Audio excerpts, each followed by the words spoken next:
بسم الله الرحمن الرحيم. الحمد لله نحمده ونستعينه ونستغفره ونؤمن به ونتوكل عليه، ونعوذ بالله من شرور أنفسنا ومن سيئات أعمالنا ونعوذ بالله من شرور أنفسنا ومن سيئات أعمالنا. من يهده الله فلا مضل له ومن يضلله فلا هادي له، وأشهد أن لا إله إلا الله وحده لا شريك له، وأشهد أن سيدنا ونبينا ومولانا محمدًا عبده ورسوله صلى الله تعالى عليه وعلى آله وصحبه أجمعين. أما بعد، فأعوذ بالله من الشيطان الرجيم. بسم الله الرحمن الرحيم. وقل اعملوا فسيرى الله عملكم ورسوله والمؤمنون وستردون إلى عالم الغيب والشهادة فينبئكم بما كنتم تعملون.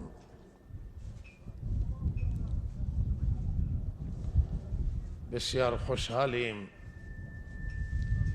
به فضل الله تعالی و نعمت پروردگار و شکر خدا را آمدیم در صحنه عیدگاه که شکر خدا را ادا کنیم بر این نعمت که الله رب العزت ماه نزول قرآن و ماه رحمت را برای ما آوردند و قرار دادند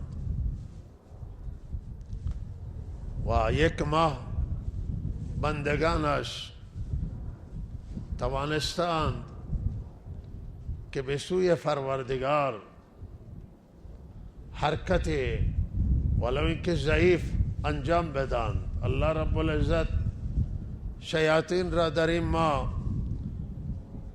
زندان کردند و از دسترسی که در ماه‌های گذشته داشتند خارج کردند. زمینه را فراهم کردند با گرفتن روزه تا بر نفس تسلط حاصل بشه و بندگان بتوانند به سوی خدا نزدیکتر بشند و حرکتی به سوی پروردگار انجام بدن. لہذا امروز همه ما آمدیم در صحنه عیدگاه و همه جا، همه شهرستانها و در کل کشور و جهان مسلمانان به مصلی و عیدگاه ها می شتابند مطابق به دستور کتاب و سنت تا شکر خدا را ادا بکنند. ولتکبروا الله علی ما هداکم ولعلکم تشکرون. همین نماز اشاره به نماز عید هست. الله رب العزت برای مسلمانان دو تا عید قرار دادند: عید سعید فطر و عید قربان. این عیدهایی هستند که خدا اینها را قرار داده و حضرت رسول صلی الله علیه و سلم اینها را قرار داده است. آن حضرت فرموده خدا این دو تا عید برای شما تعیین کردند. یک عید و جشن برای آن است که شما به مخالفت نفس پرداختید و با گرفتن روزه، تلاوت قرآن، خرج کردن در راه الله رب العزت، ذکر و یاد خدا و دست کشیدن از گناه بر نفس تسلط حاصل کردید، نفس پایمال کردید. دو تا دشمن سرسخت پروردگار، یکی نفس اماره به سوء، دشمن خداست. نفس دشمن خود ماست و بالاترین دشمن ما نفس است و دومی دشمن پروردگار شیطان است و شیطان دشمن سرسخت خدایی که خدا را نافرمانی کرد و تکبر کرد و حسد کرد و الله او را لعنت کرد. تمرد کرد شیطان از فرمان برداری خدا. هم نفس و هم شیطان الله هر دو تا را دشمن قرار دادن. اینا دشمن خدا و شما به مقابله این دو تا دشمن ایستادید، مبارزه کردید با دشمن نفس که دشمن است و شما مبارزه کردید با شیطان. رب العالمین راضی کردید، خوشنود کردید. الله برای شما عید گذاشته است. امروز روز جایزه شماست. امروز روز عید روزداران است، کسانی که روزه گرفتن. البته اگر کسی مریض بوده عذر داشته عید او هم هست، و کسانی که روزه نگرفتن عذر شرعی هم نداشتن عید اونها نیست. این جشن مال کسانی است که موفق شدن روزه بگیرن، دستور خدا را عملی کنند، اجرایی بکنند. امروز آمدن تا رحمت خدا را بگیرند. امروز فرشتگان شما را شاد باش میگن توی راهی که شما دارید میایید بشن که عیدگاه آمدید. تبریک میگن فرشتگان که شما موفق شدید، فیروز شدید در مقابل نفس و شیطان. و لحاظا امروز روز عطای، روز بذل و جود، روز اجابت دعاست. الله دعاهای شما را میپذیره، توبه های شما را قبول میکنه. امروز در این سانه خدا خوشنود است در بابت گرفتن روزه و طاعتی که بندگان خدا انجام دادن. و هرگاه انسان فریضه اش را انجام بده، مسئولیت و وظیفه اش را انجام بدهد، الله راضی می شود و دعا را قبول میکنه. و این عید ما در قالب نماز، در قالب سجده، در قالب گریه، در قالب دعای و زاری است، در قالب تقاضای عفو گناه است. برخلاف عیدهای خود ساخته که امروز مردم در دنیا دارن. عید کریسمس است، عید میلاد مسیح و دیگر اعیاد مردم دنیا است که با پاکوبی و رقص و مینوشی، شراب نوشی و دیگر گناه و منکرات همراه و معصیت همراه است. عید مسلمانان، عید ملت اسلام جدای از عیدهای خود ساخته و خود تراشیده و خرافی مردم به دنیا. این عید خدایی است و عیدی که اسلام قرار داده، همه با نیایش، با تضرع و زاری، با توبه و با عهد و میثاق با پروردگار که تا آخر لحظه زندگی خدا را بندگی کنیم و از بندگی خدا سرپیچی نکنیم.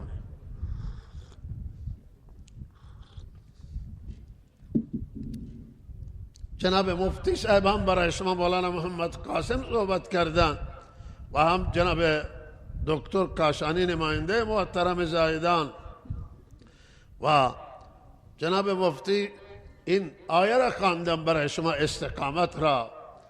و لہذا استقامت اصل استقامت از سروران گرامی، یعنی تا دم موت الله تعالی را بندگی کردن، تا آخر زندگی الله را بندگی کردن. و الحمدلله مشکل حل شده. عزیزان من، اصل استقامت ہے، چیزی که همه انبیاء علیهم السلام او را تبلیغ کردن و همه اولیاء الله به استقامت ترغیب دادن. قرآن هم از استقامت صحبت میکنه و استقامتی که پشت اولیاء الله را، کمر اولیاء الله را خم کرده بود، استقامتی که بندگان خدا برایم با گریه و زاری دعا کرده. استقامت مهمه. الله من و شما را استقامت نصیب بکنه.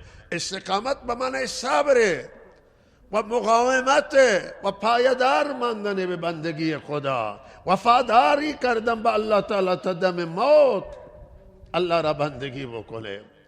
بندگی رمضان تنها نباشه، نماز تنها جمعه و عیدین نباشند و نماز عید ما بخونیم بقیه نمازها را وحل کنیم. استقامت این نیست که در سفر حج و عمره مردم عبادت میکنن، نصف شب بلند میشوند و گرد خانه کعبه طواف میکنن، دور میزنن و نمازها را با جماعت ادا میکنن 20 روز، 1 ماه، 15 روز. اما وقتی که از خانه کعبه بر میگردن دیگه توفیق نماز را در مسجد ندارن.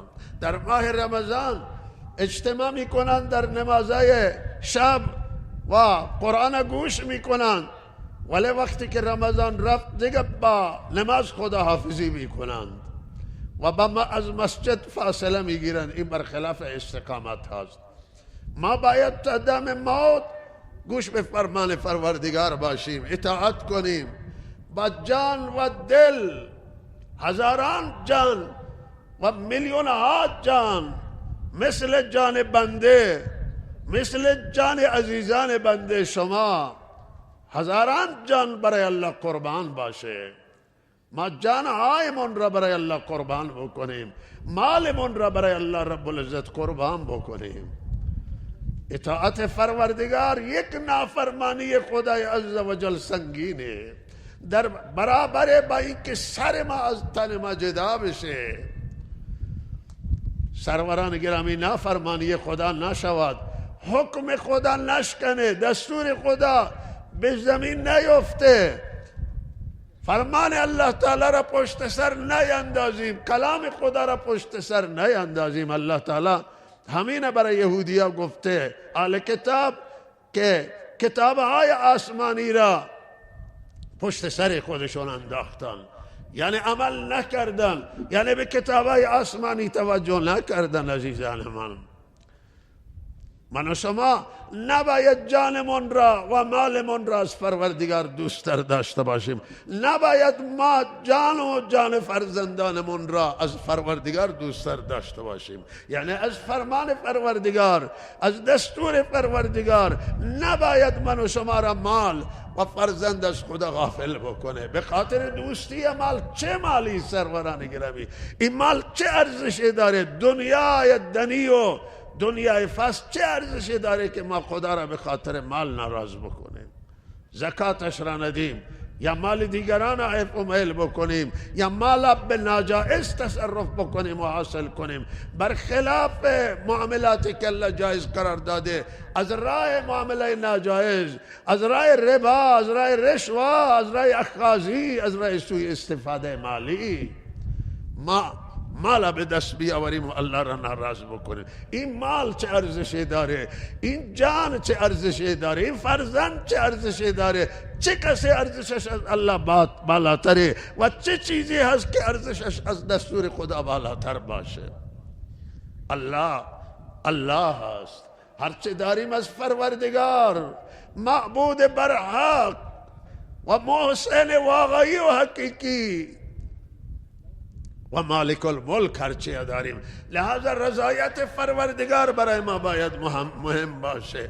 رمضان پیامش آنه، قرآن پیامش برای ما آناست که من و شما بعد از رمضان تقوا را رعایت کنیم، پرهیزگاری را رعایت کنیم، بعد از رمضان استقامت کنیم، در مقابل نفس بیستیم و بنده پایدار الله و بنده همیشگی خدای عزوجل باشیم. اینطور نباشه که رمضان رفت مجدد به گناه رجوع کنیم، رمضان رفت و ما در نمازها کوتاهی بکنیم، رمضان رفت و نماز صبح ما قضا باشه. بلکه شما سحر بخوانیم بعد از رمضان، چون در رمضان سحر بیدار شدیم. طالبم امینه سروران گرامی، من این نکته را شما را متوجه میکنم و درخواست میکنم از شما معتمدین و ریشسفیدان، از شما علما، از شما تحصیل کردگان و از طبقات مختلف و خواهران، گرچه ما اعلام نکردیم، خواهران اطلاع ندادیم که جایی هست برایشون، ترسیدیم که نتوانستیم جوابگو باشیم و بله هر حال تعداد از خواهران آمدن شرکت بکنم. به همین حال لہذا از همه طبقات و از شما جوانان، دانشجویان، طلاب و جوانان شهر که در ماه رمضان در مساجد افتادید و بندگی کردید، دانشجویان آمدن در مسجد اعتکاف کردن، 150 تا نفر از دانشجویان در مسجد مکی اعتکاف کردن. از همه شما درخواست آنه که استقامت بکنیم. بعد از رمضان نماز سحر قضا نکنید، نماز تهجد بخوانید. تهجد سنت مؤکده، عبادت بزرگ. بعد از فرائض هیچ نماز به اندازه نماز تهجد ثواب نداره. و سحرخیزی بعد از ماه رمضان، سحرخیزی را ول نکنید، بیدار بشید و الله را بندگی کنید. بعد از ماه رمضان قرآن دیگه نبندید و تعطیل نکنید. بعد از ماه رمضان دیگه میگه من رمضان صدقه دادم و خرج کردم. نه، بدید منطور که در رمضان دادید به اندازه تواناییتون، به اندازه وسعتون خرج کنید. بعد از رمضان از کاری که انجام دادید اینا را، ذکر خدا را فراموش نکنید.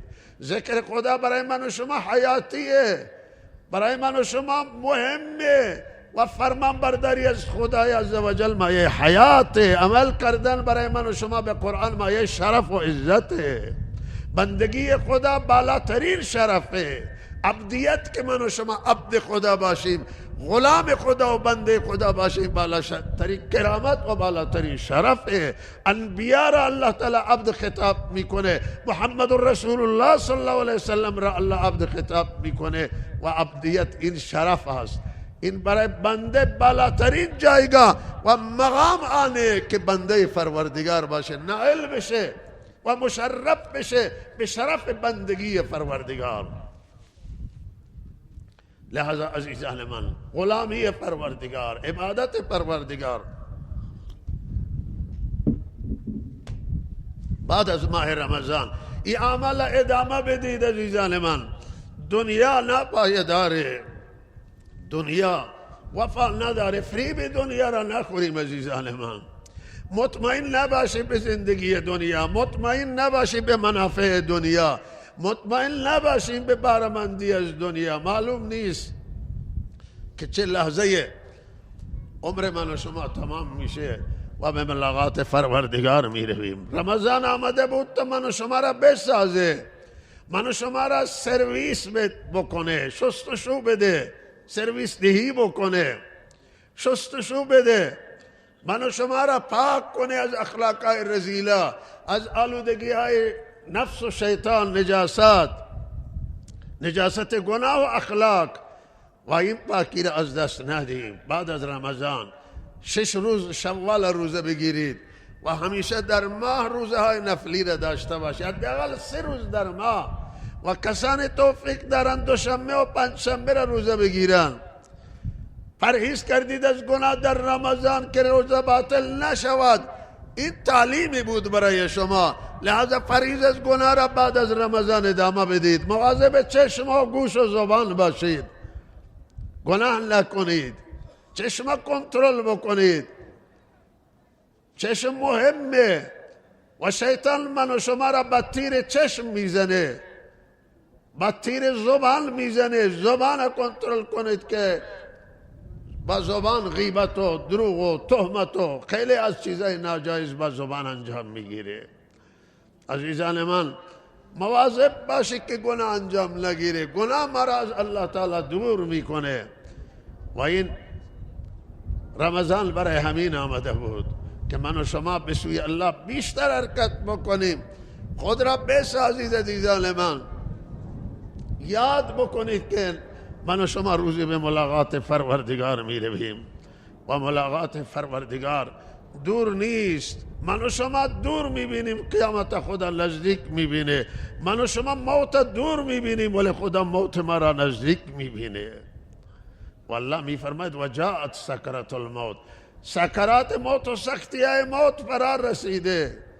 قبرستان نزدیک، قبر فراموش نکنید، قیامت فراموش نکنید که قیامت ادها و امر. الله می فرم بسیار وحشتناک و تلخه. قیامت از ماد نبرید، میدان محشر از یاد نبرید. فراموش نکنید که جهنم جلو است و در انتظار نافرمانانه و جهنم. الحمدلله. بله فرموده که صوت حل شده الحمدلله. یک بعضی جا مشکلات یک جای داشت. جهنم سروران گرامی در انتظار، جنت هم در انتظار. افسوس عزیزان من، افسوس برای بشر و برای انسان که این تهدیدایی که الله در قرآن کرده است به عذاب دنیا و آفتها و بلاها و مصیبتهای دنیا و عذابهای قبر و آخرت، انسان اینا را نادیده میگیره، فراموش میکنه، ربش را فراموش میکند و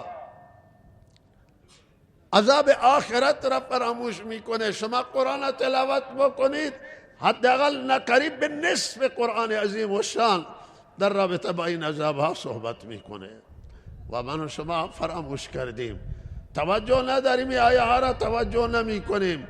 بسیار با کلمات شدید الله تهدید میکنه نافرمانان را و این زندگی آزمایش و امتحان هست و چه بسا انسان ها گرفتار عذاب نالا و در قبر میسوزن در عذاب الهی، در آخرت گرفتاران. الله من و شما را گرفتار نکن. نعمت های الله رب العزت، جنت و سروران گرامی سربلندی و کامیابی در انتظار بندگان هست. ملاقات پروردگار در پیشه و الله پاداش خواهد داد به بندگان فرمان بردار. اولیاء الله و دوستان را الله به آغوش رحمت میگیره، الله اونها را محبت میکنه. افسوسه که بشر ما بهشت فراموش کردیم با نعمتهایش و من و شما او سربلندی و فیروزی و کامیابی را فراموش کردیم که در مسیر بندگان صالح و اولیاء الله و نیکانه. لہذا عزیزان من بشتابین به سوی پروردگار و ارتباط با الله پیدا بکنیم، وابسته خدای عز و جل بشیم، محبت حضرت رسول صلی الله علیه وسلم را در دل پرورش بدیم، محبت خدا را اصلاح کنیم، خودمون را، ماحولمون را، جامعه من را از وظیفه های مهم ماست. هم خودمون را اصلاح کنیم و رابطه با الله، هم جامعه. امروز توی جامعه من و شما چقدر منکراته، توی شهر ما چقدر نافرمانیه، چقدر قائل نمازیه، چقدر افرادان که اونها زکات اموالشون نمیده. چه تعداد مسلمان زکات نمیده، چه تعداد مسلمان روزه نگرفتن و چه تعداد از مسلمان ها در شهر و منطقه من عزیزان من نافرمانی خدا را کردن. گناه زیاده، الله نافرمانی میشه.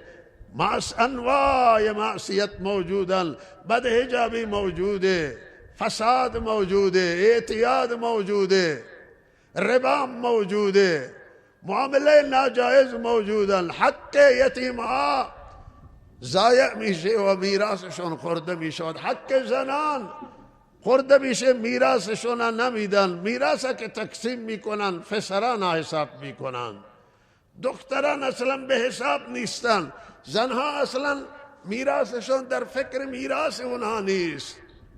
این همه گناه های سنگینن، این همه جاهلیت قبل از اسلامان، اینا با اسلام ربط نداره، اینا گناه سنگینن. میراث سخت، میراث کسی که بخوره میراث گناه سنگینه. چقدر بچه های کوچکان و ناتوانن که حقشون ضایع میشه توی جامعه ما. حقوق الناس چقدر فایماله، زمین های مردم میخورن، اموال مردم بازی میخورن، حیف و میل میکنن، تصرف میکنن، جواب نمیدن، دین مردم خورده میشه و بدهکاران جواب طلبکاران نمیدن و این مشکلات است همه در جامعه. چقدر معامله حرام و ناجائز توی شهرمان موجوده. بعضی وسائل میفروشند که در راسته فساد به کار میروند و اینا ضربه میزنن به جامعه ما. هر وسیله بعضی میخوان بیاورن که پول بگیرن، در حالی که ما باید فکر کنیم چه چیزی را وارد کشورمون میکنیم و چه منافع داره و ضررش چیه. اشیاء مضر را وارد کشور نکنیم، اشیاء نقصان ده وارد کشور نکنیم. باید ما بیدار باشیم عزیزان من. این فسادات تهدیدن برای سلامتی جامعه. خیلی وسایل می آید، خیلی چیزا می آید مثل مواد مخدر و امثال مشروبات الکلی و خیلی چیزا که سلامتی جامعه ما را تهدید می کنند، ضرر می رسانند، افراد ما را معتاد می کنند، از کار می اندازند. بسیاری چیزای مشکل داره، نقصان داره، ضرر داره و لحاظا باید اینها را ما مواظب باشیم وارد کشور نکنیم. گناه ها باید در شهر ما خاتمه حاصل بکنه. مردم عزیز ما از مرد و زن و پیر و جوان باید الله را بندگی بکنند. نقطه قوت من و شما در بندگی الله، نقطه قوت من و شما در تسلیم شدن به پروردگار، نقطه قوت ملت ها در تقوا و پرهیزگاریه، نقطه قوت ملت ها در اطاعت پیامبر گرامی صلی الله علیه وسلم است. قرآن عظیم الشأن، قرآن عظیم الشأن من و شما مضبوط و محکم بگیریم. قرآن مهمه، کتاب پروردگار است و رسمانی است که من و شما را به الله میرسانه، به جنت فردوس میرسانه. قرآن باید زنان و مردان یاد بگیرن، پیر و جوان، هم تلاوت قرآن، هم سروران فهم قرآن، قرآن بفهمند و معنای قرآن را و به قرآن باید عمل بکنیم. پیام های الهی که در قرآن ما باید را دریافت بکنیم، دستور پروردگار را ما باید عزیزان من دریافت بکنیم. اطاعت مهمه. سروران گرامی اسلام خلاصه میشه در تسلیم شدن، در اطاعت کردن، در تقوا و پرهیزگاری و در تزکیه و اصلاح که اصلاح بشیم. رمضان یک کارش تزکیه من و شما بود که من و شما را اصلاح کنه، تزکیه و پاک کنه من و شما را از همه آلودگی ها و نجاست های درون و بیرون. و لحاظا ما باید با پاکی زندگی بکنیم، با طهارت زندگی بکنیم. دیگه آلودگی بسه، دیگه گناه بسه، دیگه نافرمانی بسه، دیگه سروران گرامی رفتن دنبال نفس و شیطان بسه. شیطان به ما ضربه زد، شیطان ما را از خدا دور کرد، نفس به ما ضربه زد و لحاظا نفسا میدان ندید، شیطان میدان ندید و نزدیک خودتون نگذارید. راه نجات شما ذکر پروردگاره، راه نجات من و شما آنه که خدا را فراموش نکنیم، خدا را از یاد نبریم و به کثرت استغفار بکنیم و الله سبحانه و تعالی را یاد بکنیم و الله را داشته باشیم، محمد رسول الله را داشته باشیم، نگه داریم خدا را. نگهداری خدا در فرمانبرداری خداست، در پرهیز از نافرمانی پروردگاره. شهر ما باید پاک باشه، شهر زاهدان مردمش هم زاهد باشن، عابد باشن. مردم استان ما باید مردم با خدا داشته باشیم، نافرمانی نکنه. اختلاف را کنار بگذارید. اختلاف دین هم از بین میبره، دنیا هم از بین میبره. اختلاف ضربش بسیار سنگینه و تاوانش بسیار زیاده. اختلاف های قومی، اختلاف های مذهبی همه ذلت باران. دشمن در صدده و داره توطئه میکنه که قومیت ها را، فامیل ها را به جان هم بیندازه، حتی خانواده ها را در بعض جا به جان هم بیندازه. دشمن در صدده که تفرقه مذهبی درست بکنه، شیعه و سنی را به جان هم بیندازه. این جز طرحهای امروز، طرحهای استکباریه، طرحهای صهیونیستیه و طرحهای دشمنان اسلام برای مسلمینه و تلاش داره دشمن که این کارا بکنه. لذا ما باید توجه داشته باشیم که عزیزان من این گرفتار طرح دشمن واقع نشیم و دشمن در صدد و دنبال داره میکنه. الله من و شما را توفیق عمل نصیب بکنه و من و شما را نجات بده از طرح دشمن. درود ختم فرمایید.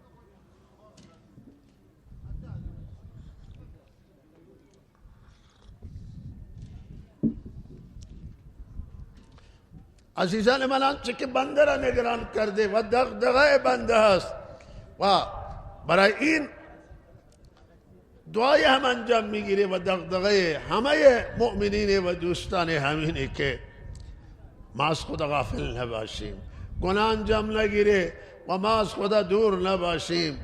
قبر از من نزدیک و آخرت نزدیک، گرفتار عذاب الله نشیم. هم حقوق الله و هم حقوق العباد، همه اینها را ما باید مراعات کنیم و با پاکی زندگی بکنیم و سعادت دنیا و آخرت را کسب کنیم.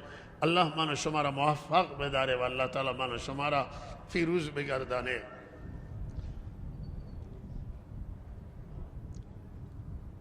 چند تا مثلا که من اینها را یاد میکنم، دوستا برای جمعوری کمک سل که انجام بی مردم آتا گئے یا نه. شیخ امان اللہ وانا سوچ کر ایک گزارش من اپنے بولے عبداللہ رنگو گزارش مانا سے مردم کمک کی جمعوری کری ہاں کم مقدار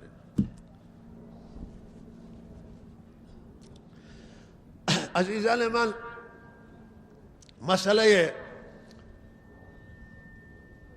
که جناب دکتر هم مطرح کردن واقعا مسئله هسته‌ای، واقعا این موفقیت بزرگی بود. این توافق نامه‌ای که اخیراً حاصل شد موفقیت بزرگی بود برای ملت ایران، برای دولت ایران در عرصه‌های بین المللی و داخلی و خارجی. الحمدلله این مسئله خیلی انعکاس وسیعی یافت و پیروزی چشمگیری بود که به زحمتها و تلاشهای رئیس محترم جمهور و تیم مذاکره کننده به دست آمد و حمایتهای مقام معظم رهبری در رابطه با مسئله هسته‌ای بسیار مؤثر بود و تاثیرگذار بود. الحمدلله یک مصیبت بزرگ که به صورت ظالمانه دامنگیر ملت ایران بود و در پی داشت تحریم های همه جانبه و تحریم های بسیار وسیعی را و به کشور صدمه وارد کرد، به ملت صدمه وارد کرد. تحریم ها آن هم بالناحق که ملت ایران دنبال ساختن سلاح‌های هسته‌ای است. الحمدلله با شفاف سازی، با مذاکرات بسیار خسته کننده و طولانی، الحمدلله توانستم با پافشاری که تیم مذاکره کننده و دولت داشت بر حق مسلم ملت ایران که حق فناوری هسته‌ای بود، الحمدلله این به حق ملت به کرسی نشست و قدرت ها تسلیم کردن حق ملت ایران و به رسمیت شناختن و سوء تفاهماتم الحمدلله تا حدود برطرف شده. گرچه بعض مخالف این مذاکره بودند و توافق نامه بودند ولی الحمدلله به نتیجه رسید. لحظه این واقعا هم جای هست که تبریک عرض بکنم به ملت ایران، شما مردم عزیز ایران، همه ملت شریف ایران و هم به دولت و هم به مقام معظم رهبری و سایر مسئولان نظام. الحمدلله این موفقیت بزرگی بود و این مصیبت بسیار کلانی بود که الله تعالی صرف کرد و حقایق واضح شد و واقعا جناب آقای روحانی در وعده که داده بود در ایام انتخابات به وعدهش وفا کرد و الحمدلله این خوشنودی و رضامندی ملت ایران در پی داشت که از مسئولینشون مخصوصا از رئیس محترم جمهور راضی باشند که به وعدهش وفا کرد و الحمدلله این مسئله حل شد. و گرچه در راستای این مسئله بسیار افراطگرایان هم در امریکا افراطیون هم جای دیگه اسرائیل مخالف بود و افراطیون داخل ما هم با این قرارداد مخالف بودند، اما واقعا پافشاری دولت و حمایت مقام معظم رهبری میدان نداد به افراطیون داخل اینجا و به هر حال این مذاکره به نتیجه رسید و ما معتقدیم که در هم درون ما افراطیون داریم، تندرو داریم و اینا در تمام اقشار هستند، خصوصا حتی در خود بدنه و دولت هم هستند، نظام هم هستند، حاکمیت، کسانی که مقدار تندند. در خارج هم هستند، بیرون هم افرادی هستند که تندند و واقعا نظام هزینه گزافی پرداخت میکنه در رابطه با افراط گرایی و تندروی که در درون موجوده. ما امروز شاهد افراط گرایی در سطح دنیا هستیم و در درون خود هم افراطیون داریم که اینها هزینه میتراشند برای جمهوری اسلامی، هزینه میتراشند برای شیعه، هزینه میتراشند برای اهل سنت و برای کل اسلام هزینه میتراشند. همین که واقعیت ها را نمی بینند، دنیا را نمی بینند، حقایق دریافت نمی کنند، تحولات و شرایطی که در جهان این تحولات و شرایط ها نمی بینند و نمی خواهم با شرایط و تحولات جهانی را در نظر بگیرم. و جامعه اهل سنت هم از همین تندروی‌هایی که هست متاسفانه بسیار مشکلات ایجاد میشه. توی همین ایام عید یا غیر ایام عید هم بعضی هستن که حتی با نماز اهل سنت، نماز عیدین مخالفت میکنن و اهل سنت هم برای نماز جمعه هم مشکلات درست میکنن بسیاری جا و نمیگذارن که نمازایشون بخونن، اهم در نمازخانه، اهم در خانه. و در حالی که اهل سنت که توی شارع کلان هستند، جای اینجاها که الحمدلله مناطق سنی نشین ما مشکل نداریم، این گلایه و شکایت ما به مقامات نظام جمهوری اسلامی، به مسئولین نظام در رابطه با کلان شهر هست، مخصوصا شهر تهران هم هست. اینا میخوان توی نمازخانه یا نماز بخونن، توی خانه نماز بخونن، توی پارک نماز نمیخوانن، توی میدان نماز نمیخوانن، فضای آزاد نیست، توی جاده ها نیست که نیاز به مجوزی باشه. نماز نیاز به مجوز نداره، نماز نیاز به مجوز ندارد. نماز هر کسی مخصوصا توی خانه نماز میخوانه، بیرون نیست که کسی ببینه. و اینها انتظار ما آنه که از هم ریاست محترم جمهور، هم از معظم رهبری انتظارات ما اینه که به هر حال اجازه ندن اینها را که برادران اهل سنت محروم بکنن در این ایام فرخنده و مبارک از اینکه بتوانن نمازی برگزار بکنن. جایی که در اختیار نیست تجمع صورت نمیگیره، جای بس 200 نفره، جای بس 100 نفره، جای بس ممکنه 300 نفر باشه و جایی که تجمع کنن ندارن، توی خانه هاست، بگذارن توی خانه ها نمازشون بخونن. در نماز اگر جای خواستن در میدان، در پارک اجازه بدن که نماز بخونن، حتما ما هم میگیم که درخواست مجوز کنن تا پلیس بیاید برای حفاظت، تا امنیت تامین بشه. اما این 100 نفر و 200 نفر و 300 نفر عددی نیستند که اینا نیاز داشته باشند که اینا بعد به حتما اجازه بگیرند و اگر اجازه گرفتن هم اجازهشون با مشکل مواجه باشه. انتظار ما آن است که برای ما ایجاد محدود نگذارند، افراد تند که محدودیت ایجاد کنند برای اهل سنت، آزادی اهل سنت سلب بکنند. اهل سنت که وفادار به کشور، وفادار به نظام جمهوری اسلامی و در هر زمانی که مقام معظم رهبری صدا کردن، دولت صدا کردن، اهل سنت به صحنه آمده است.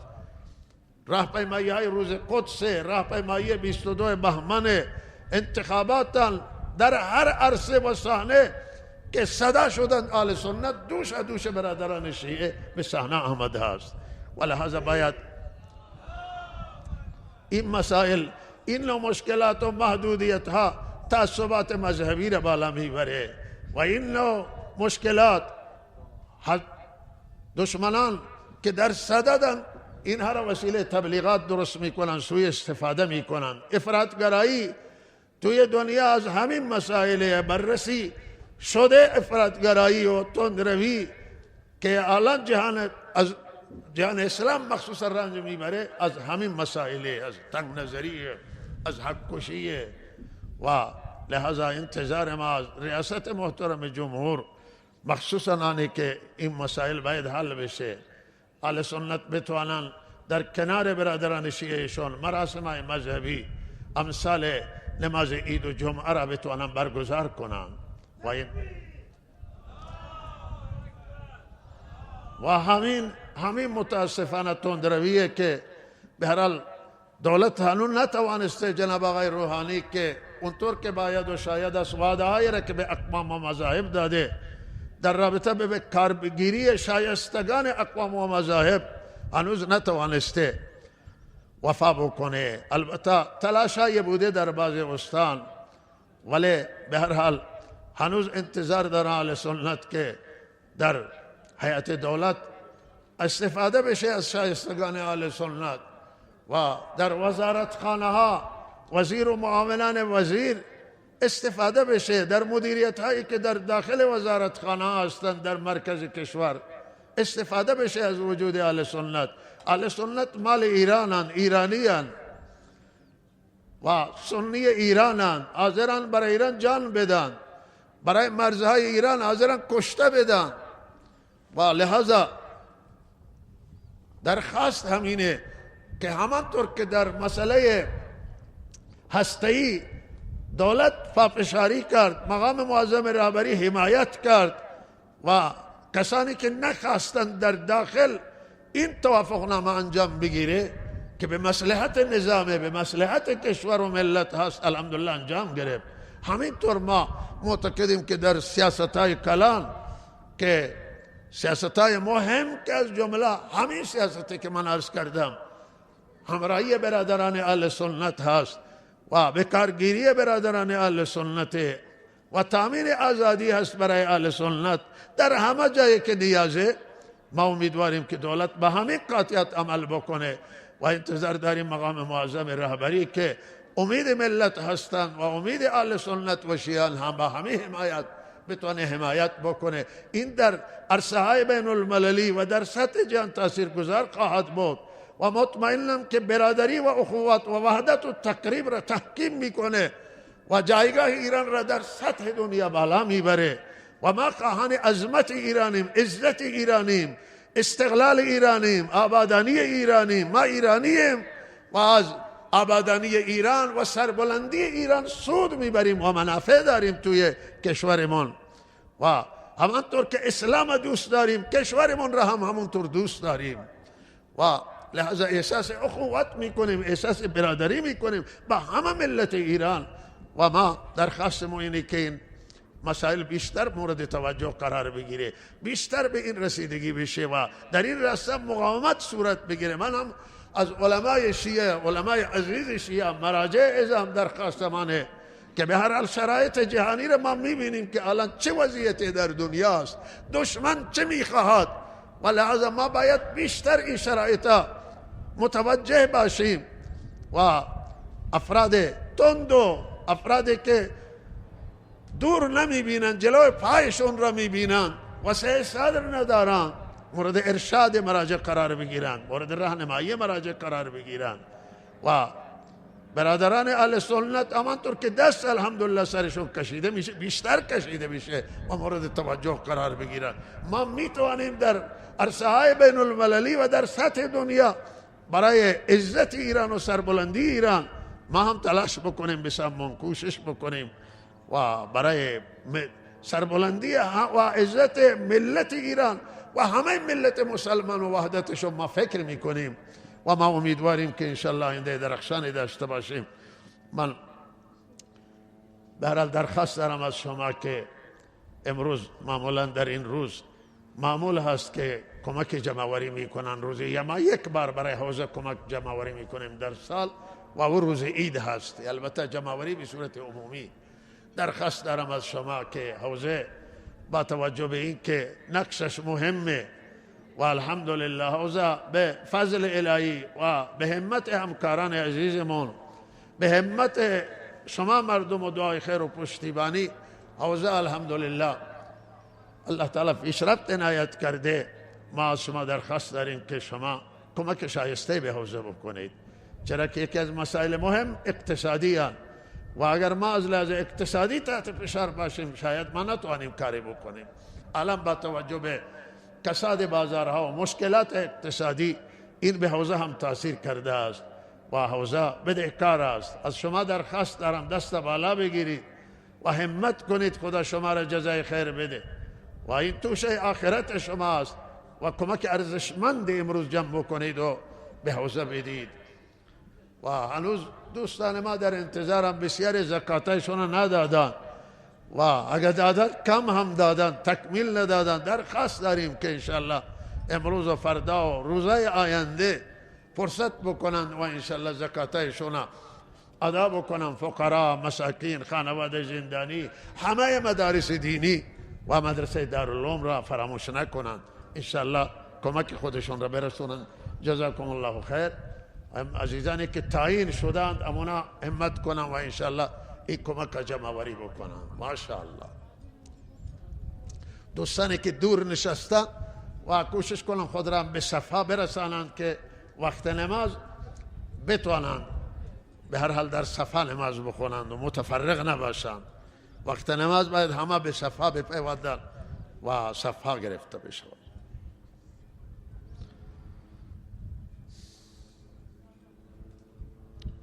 بنده ماشاءالله کمک جمع آوری بکنید و به عرض آخر بنده گوش بدید که انشالله نماز نزدیک. ما گفتیم بین 8 تا 8 و نیم، ولی به هر حال الان میبینی که جمعیت خیلی سرازیره و پیام میدن که صبر کنه که ما برسیم. انشالله نماز ما برگزار میکنیم دیگه، فاصله نداریم با نماز.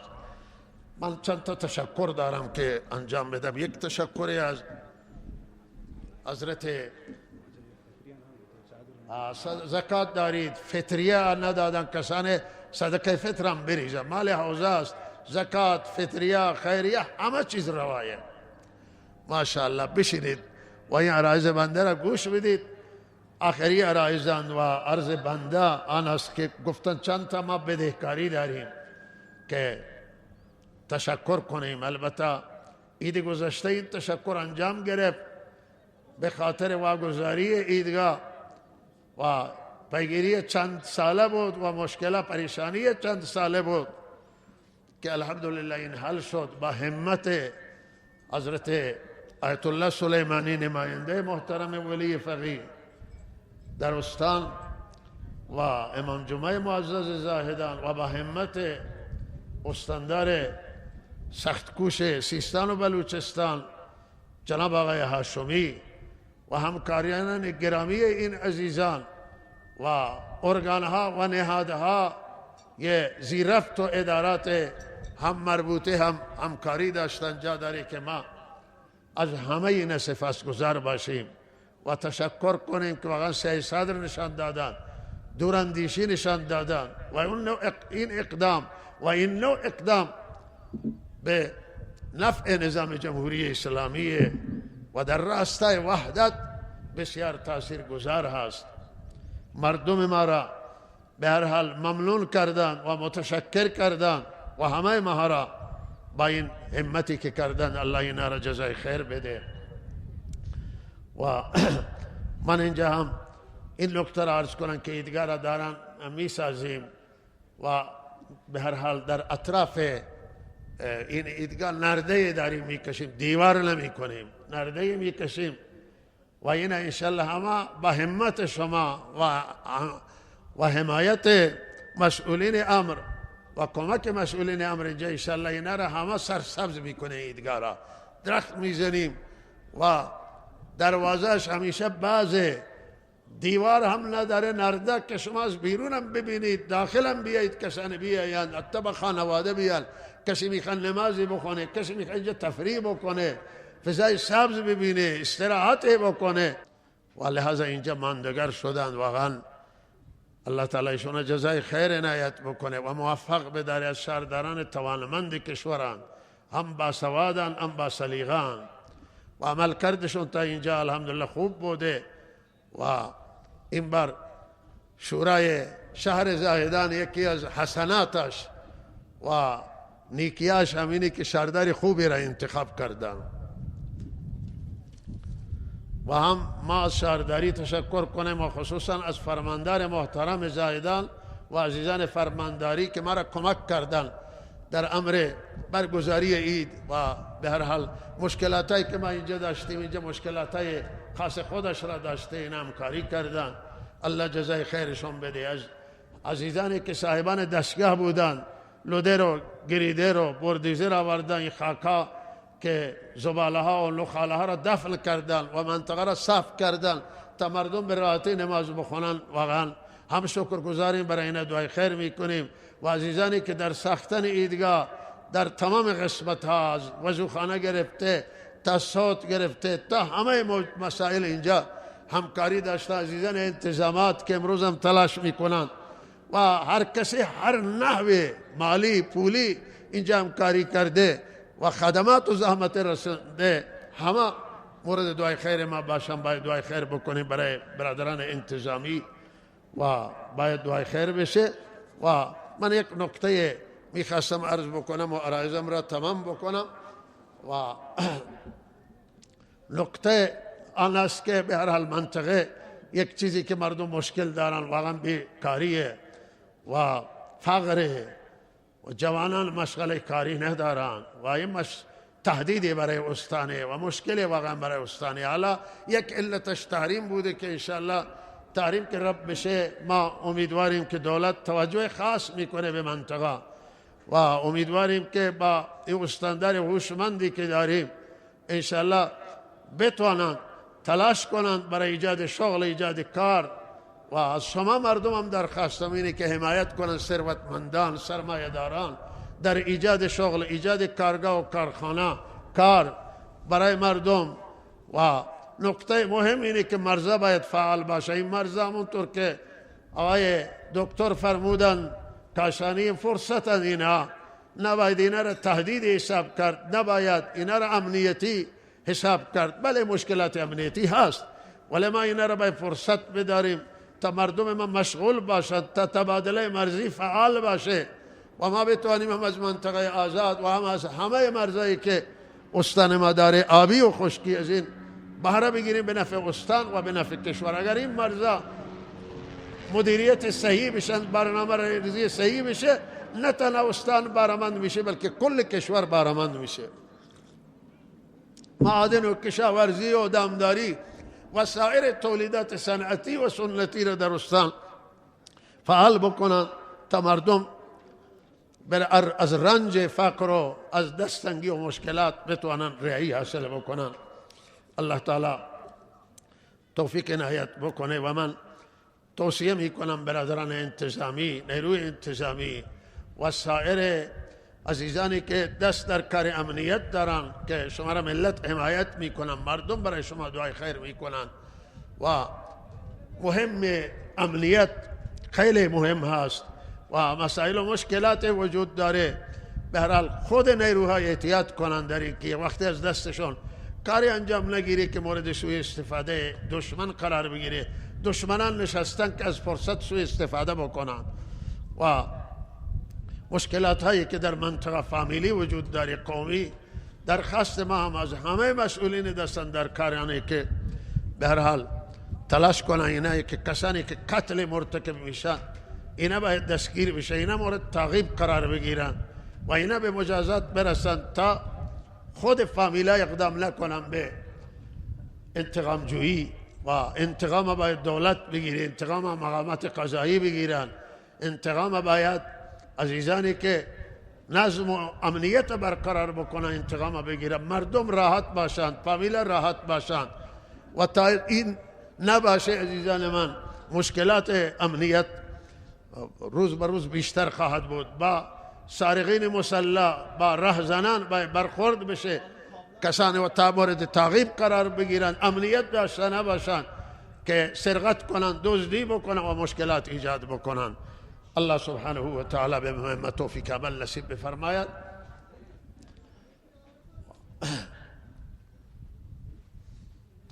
ساعت 9 شده و ما انشاءالله آمادگی میکنیم برای نماز.